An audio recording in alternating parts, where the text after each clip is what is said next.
taking a look at these bad boys right here.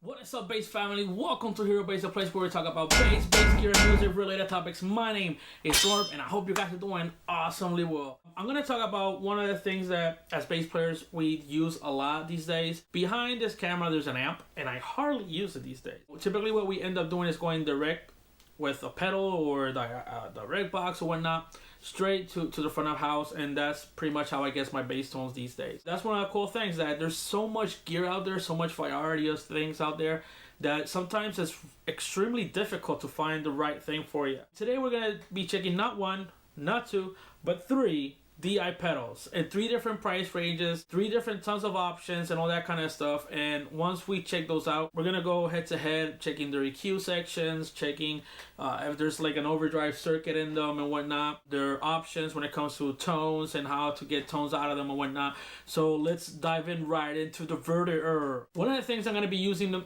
today is this little guy over here. This is the Ditto Looper by TC Electronics. What I'm gonna do is I have a bass signal from Rocky going right into it. This is pretty much going to be consistently playing that same bass line. The first pedal we're going to be taking a look is the Behringer Bass BDI21. It's a pedal that's pretty much under 50 bucks. The price is going to be somewhere around on the screen. One of the cool things, first of all, that I like about this pedal is the inputs and outputs on top of it. Like a lot of expensive pedals do that these days, and I like that a lot because it saves a little bit of real estate on your pedal board.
One thing I don't like construction wise mainly is made of plastic, and the switch feels like it could go bad anytime.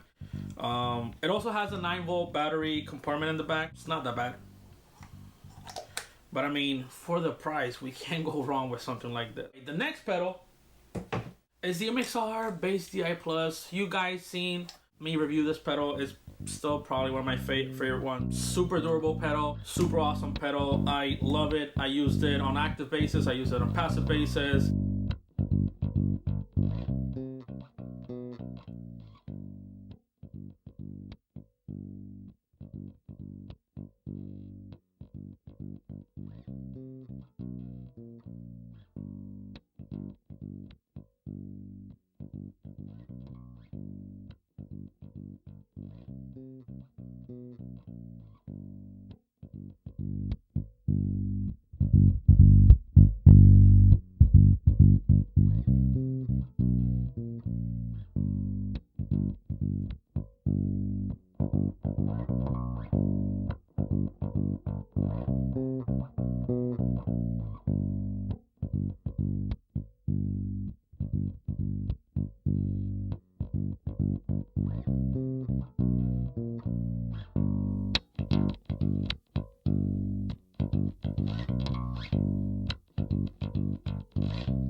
one has a 3-band EQ, clean, and a distortion circuit with gain and a gate in it. So that's why I love it a lot. Another options these pedal has, of course, you have your 9-volt or your power connector, your input output, phantom power. You can just tap on that little button. It's gonna take power from your front of house, so that's super awesome. It has a direct out and a parallel output, which you can like use to connect, have a clean bass signal going straight, you know, and then blend it later on if you're just mixing or something like that. Or you can also have a tuner out of there, which works perfectly. And it also has a 9-volt battery thing in the back, so I love this little bit. Yeah, for the price, this one goes for around 140, 150-ish. It's awesome pedal.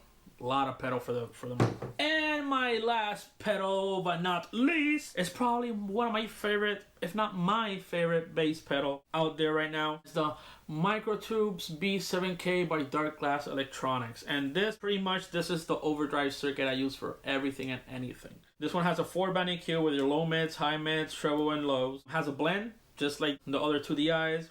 Has 2 toggle switches, which they affect certain frequencies and whatnot. It has a level and a drive signal, which the drive on these pedals are sick. I love how it sounds with especially my number one bass Rocky. On and off switch, that's it. Super simple. Has your ins, has your outs, has your 9-volt or power adapter. Has a direct out, has a ground lift, as well as other 2 pedals for the ground lift. And it also has a parallel out, which this is what I use a lot when I'm recording.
So with all that being said, let's check out the drive section for each of these pedals.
This pedal right here, I love it a lot.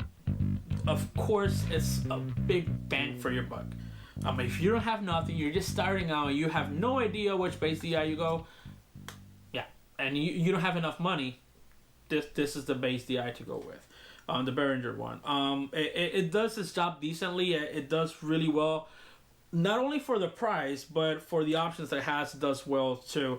The one thing I'm not too hot, again, take that in consideration. I've been using those two for a longer time than I've been using this one.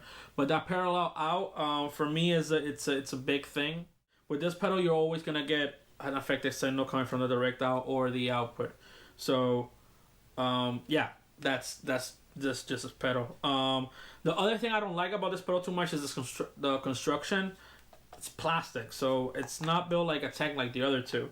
But of course, again, it's the budget. And if you're trying to save some money and if you have no idea where to go here. And then you have a passive bass, go here.